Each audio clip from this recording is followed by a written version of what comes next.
So we've actually had a report this week from a reputable news outlet, Video Games Chronicle, that Nintendo's Switch 2 development kits have gone out to developers, or are in the process of going out to developers, expected late 2024 launch. To be honest, there's not a huge amount of actual meaningful detail in that particular report, aside from the fact that the dev kits are out. There's been talk about the fact that it's still going to be running on cartridges, which kind of makes sense for a handheld system. The fact that it is going to have a handheld mode, so it is going to be a Switch, I guess that's useful information. But beyond that, there's not a huge amount of anything new that's in this report, except, and it's going to break John's heart, the concept that it's not going to be using an OLED panel. It would be going back to LCD. So was this a table flipping situation, John? Were you howling in rage? No, I mean, I understand why they do that to save on costs, but still, it's a huge bummer, and it's going to ensure that whatever they come up with, the screen will look worse than the Switch OLED. Yeah, for sure. Right. And it'll open the gates up for a new revised model a few years down the road with OLED. So there's that. But yeah, that's a huge bummer. What a step back. The OLED screen is really good on the Switch OLED. They should do an Xbox and have a Pro model at launch. I agree. Like the Series X, Series S thing, I would absolutely love that. The thing is, that screen is so important. If I'm taking one handheld on holiday, right? You'd think it would be the Steam Deck, right? Because I can use all of my PC library on it, and it's fantastic. And I can tailor the experience the way I want it. Typically, I take the Switch OLED though, because the games just look that much better on an OLED screen. God, the Steam Deck LCD though is like basement tier. It's bad. It's an ugly screen. It's mediocre, I think, is the fair to say. Yep. It's adequate. It does the job, but it's in no way barely. Yeah, it's in no way spectacular at all. And the Switch OLED is just absolutely phenomenal. It really is. I don't really know what to say about this report, except it kind of confirms Occam's razor, really. The concept that, yes, a Switch 2 is going to be coming. Yes, it's likely to be a Switch in that it will operate in both handheld and docked mode.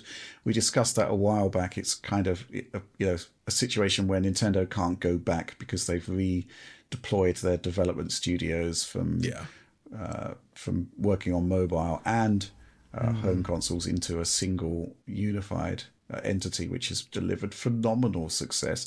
Was there anything more from this that was interesting to you, Tom?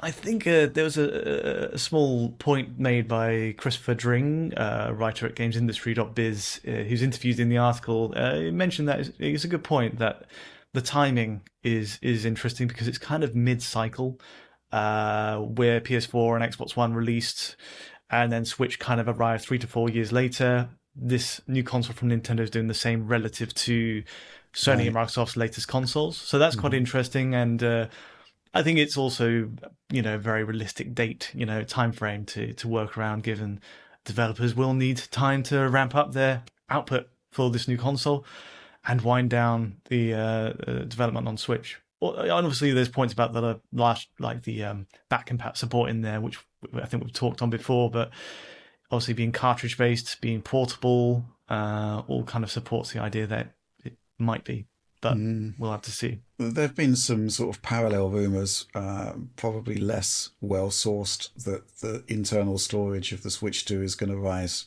significantly from, I think it's the existing 32 gigs of memory. I think the OLED had a 64, right, John? Oh, did it? I don't forget. remember. Actually, I don't. I just swapped my SD card with it, so I never actually thought about how much internal storage it has. But no, it says it does have 64 gigabytes. I guess. Wait, yeah. I guess it does. Let's do some on-the-fly googling, but I'm pretty sure it does have. Yeah. Okay, 64. You're right. Yeah. Wow. I think there's something else which is quite interesting, which is the concept of which storage medium it's going to use. Obviously, it can use internal NAND, and it could, I think there's got to be an increase in capacity. I don't even think 64 gigs is going to be enough. If they're talking about a system that's got PlayStation 4 approximate levels of GPU performance, the scale and scope of the projects is going to increase significantly. that's just not going to cut it. And also it means that bandwidth, internal bandwidth, should have to rise in step. I'm curious to see if that's going to, if eMMC on its own can actually do that. That has implications, of course, for the cartridge port. The cartridge port should be higher speed. Yeah, I've heard rumors about cartridge sizes and some of the increased numbers. I can't remember what it was, but it definitely sounds like they're also massively boosting the maximum cartridge size. Which makes sense, right? Which of course makes sense, but I'll be curious to see what they change this to, like what actually is in the cartridge, because what they're using in the Switch is obviously going to be way too slow.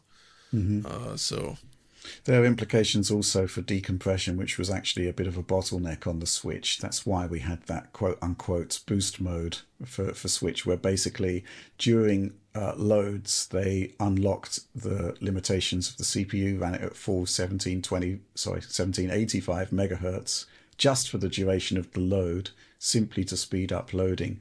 I'd really like to see some actual dedicated hardware for decompression if they've got this faster storage medium. Kind of makes sense. There's not really too much more we can talk about these Switch 2 rumors, because it was kind of almost sort of validation of stuff that we kind of expected. I think the fact that they're going to move away, or the notion that they're going to move away from OLED, bit of a bummer, but again, expected. Yeah. Again, there's no real indication of what the unique sort of Nintendo spin could be, and we've discussed that in length in the past.